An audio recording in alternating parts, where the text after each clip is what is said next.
The assassin set up his sniper rifle, taking aim at his assassination target not far away. As he pulled the trigger, he realized the target had evaded the bullet with a sudden turn of the head during his speech. Just as the assassin was preparing to fire again, the target was suddenly hit by another shot and fell into a pool of blood, causing chaos at the scene. The assassin knew someone was trying to frame him. He quickly packed up his weapon and prepared to leave, but at that moment, a group of police officers burst in and shot him dead without a word.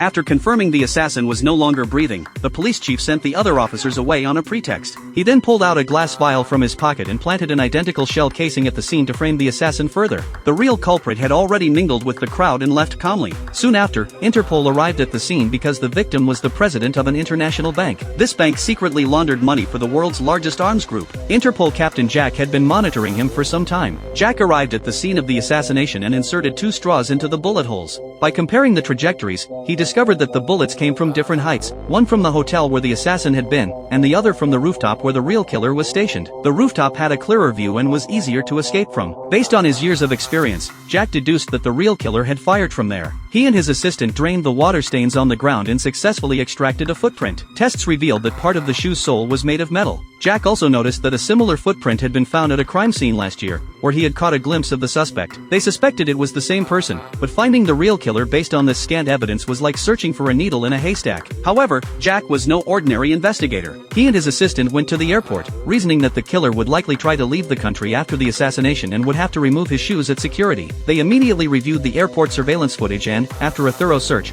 finally spotted the killer.